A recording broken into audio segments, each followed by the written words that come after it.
the 5 Rosicrucian brothers you should probably know.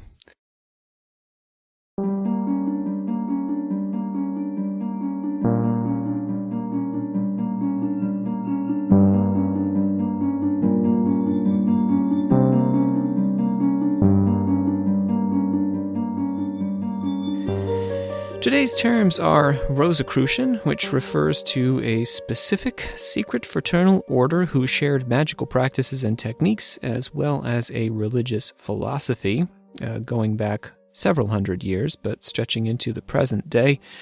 And brothers refers to members of that order. Johann Valentin Andrej. In 1608, Johann Valentin Andrej, a 22-year-old Protestant theology student, joined a group of like-minded people, including Simon Studian, Tobias Admi, Wilhelm Wentz, and Tommaso Campanella, in the library of his friend, the Dr. Tobias Hess. Together, this group conceived of a manifesto written under a pseudonym to reflect their collective, occult, spiritual vision. Andrej is largely credited with creating the character of Christian Rosicrucian. Christian Rosicrucian, who often went by the initials CR, had himself interred in a very special kind of tomb which Andrej, Besold, Hess, and company claimed to have uncovered, along with his many secret teachings. The Confessio Fraternitatis, the second manifesto published by the group, was a call to arms. It was an invitation for any worthy individual to apply to join the revived Rosicrucian order. The group had, so they said, been called by God to increase their numbers. But there was a trick to this call, because if you were unworthy, the order would simply ignore you. By all accounts, these Rosicrucians, if we want to call this small group of idealists Rosicrucians, never responded to any request to join their order, and there were lots of requests, taking the form of letters and newspaper editorials and entire books dedicated to the R.C. brothers. Books and editorials were essential because people didn't know who to write to in order to figure out how to join the order. There was never any address given. Although the Rosicrucians weren't serious about their call for members, in part because there was no one to write to, they were quite serious about their philosophy. The fullest articulation of their theories came in the form of an allegory, the chemical wedding of Christian Rosicrucian, which was ascribed to the fictional Rosicrucian himself. But Andrej claimed to have written the chemical wedding in his autobiography, probably when he was 19 years old. This is the only reason that we know that Andrej was responsible for the character. Otherwise, he made no public claim. The text concerns the union of the sensual and the spiritual at a wedding where the bride and groom are killed and resurrected through the work of a very specially chosen crew of adepts. This is the alchemist's quest, not to purify himself completely from his connection to matter and material desire, but to accept the sensual and the earthly as an essential component of divine, uniting masculine and feminine, matter and spirit. Christian Rosicrucian. Christian Rosicrucian is not properly a historical figure since he was likely invented by the German occultist Johann Valentin Andrej, but as the founding member of the order, he deserves his own entry. According to the Rosicrucians' first manifesto, the Fama Fraternitatis, C.R. Christian Rosicrucian was 16 when he translated the Book M in Damascus from Arabian into Latin. The Book M is only ever called that, the Book M, with the initial M standing in for whatever the secret word of the title might be. C.R. then traveled on to Egypt and then Fez and Morocco, where the elementary inhabitants communicated their secrets to him. Afterward, C.R. traveled to Europe in hopes of sharing what he discovered with the learned people there, but his ideas were too radical for the courtiers and intellectuals he encountered, and they rejected him. With the world unwilling to hear his message, C.R. returned home to Germany to lick his wounds. Unable to get the wider public to accept his new understanding, he decided to share it among a smaller set of open-minded individuals, namely friends from the cloister where he had grown up. Here, they would preserve his knowledge for use by a future generation who may be more amenable to believing and making use of this higher truth.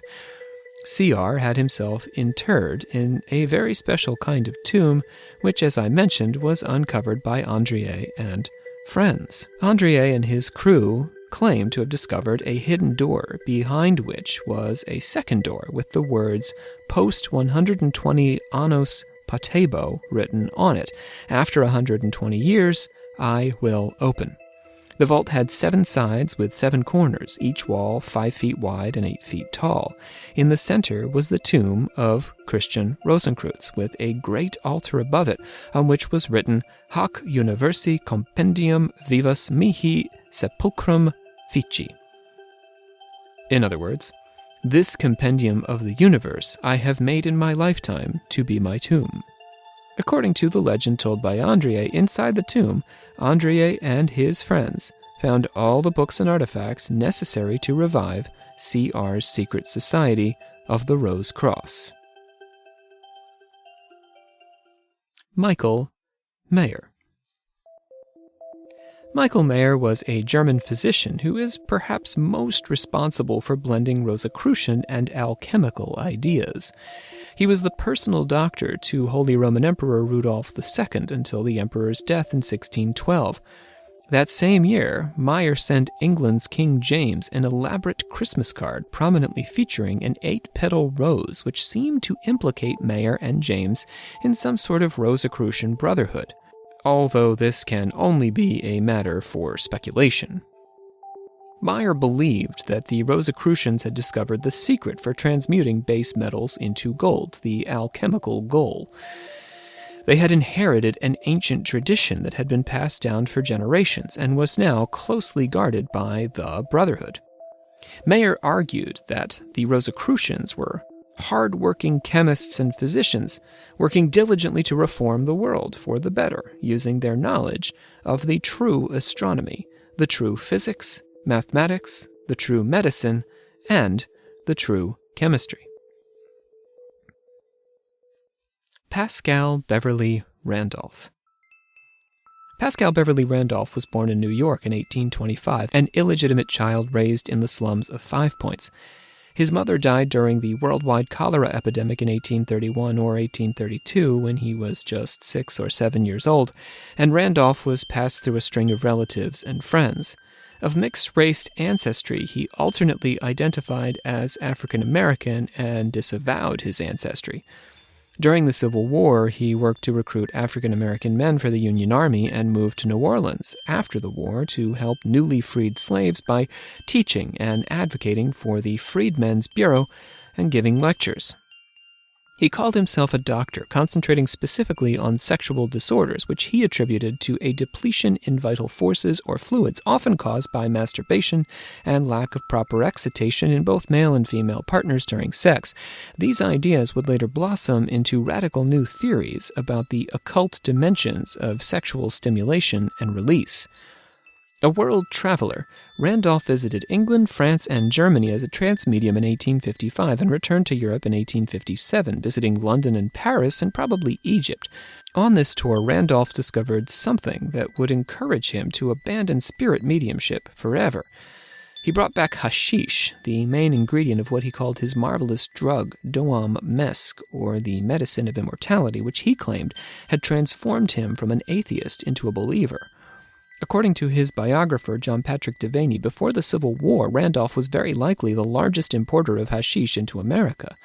Through the use of hashish, he experienced incredible visions and expanded consciousness and traveled to the realms of the spirits, penetrating the various levels of heaven and hell and discovering the fate of the soul for all of us when we die. He professed to have been indoctrinated into the secrets of occult magic by a Rosicrucian brother.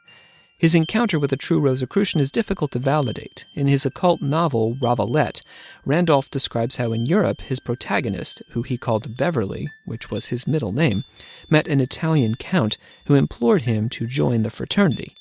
This episode was presumably based on Randolph's own experience.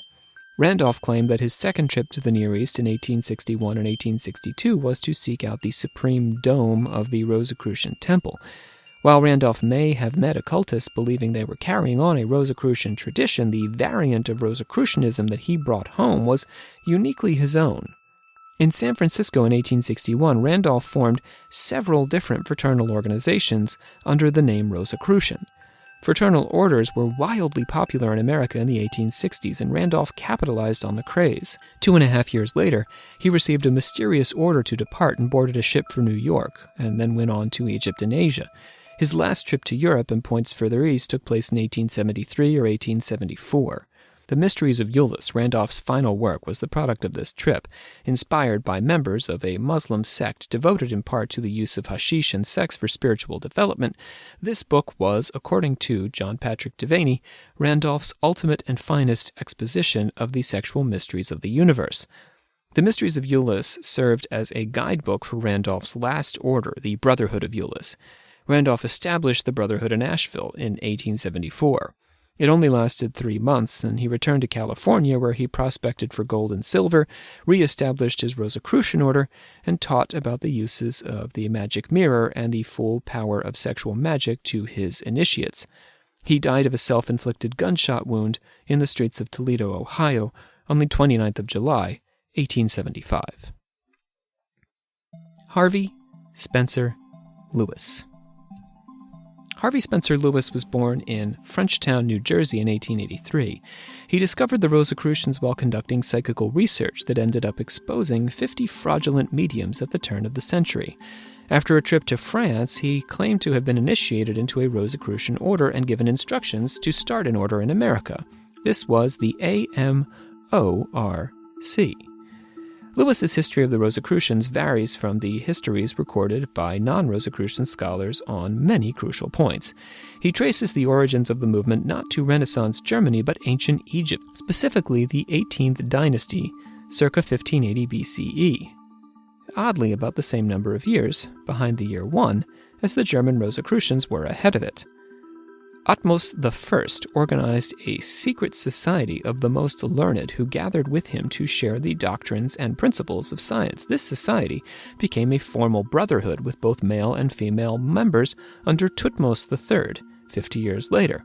Then Amenhotep IV, the originator of a short-lived transition to monotheism in Egypt, built a temple and established a monastic order under the symbols of the Rose and Cross. In 1000 BC, Solomon came to El Amarna, the city where Akhenaten had established his capital, and left after attaining the 4th degree in this Rosicrucian order. He went on to tutor a pharaoh's son, and eventually ended his travels in Palestine, where he built a great temple modeled after the one in El Amarna, except that the cross he had planned for was removed. Solomon became the progenitor of his own order, now called the Freemasons, replacing the rose and cross with the sun. This is, of course, all Harvey Spencer Lewis's mythology for the origins of the Rosicrucians and Freemasons, and is highly debatable depending on who you talk to.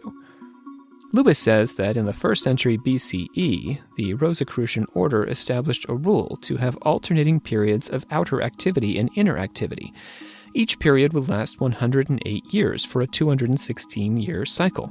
This would give the impression that the previous and current outer orders were completely unconnected. During periods of inactivity, no new members were admitted except the family of current members. The cycles were unique to each Grand Lodge, of which each country had one. The traditional means of reopening an order was to issue an announcement by word of mouth, or, after the printing press, to print that a tomb had been opened in which the body of a great master like Christian Rosenkreuz was found, and the discoveries would establish a secret order based on the contents of the tomb. In 17th century Germany, this created the impression that a new order had been created when in fact it had not. Tomb and body were not literal, but allegorical. On this point, I think we can agree with Harvey Spencer Lewis. And those are 5 Rosicrucian brothers you should know. Thanks for watching.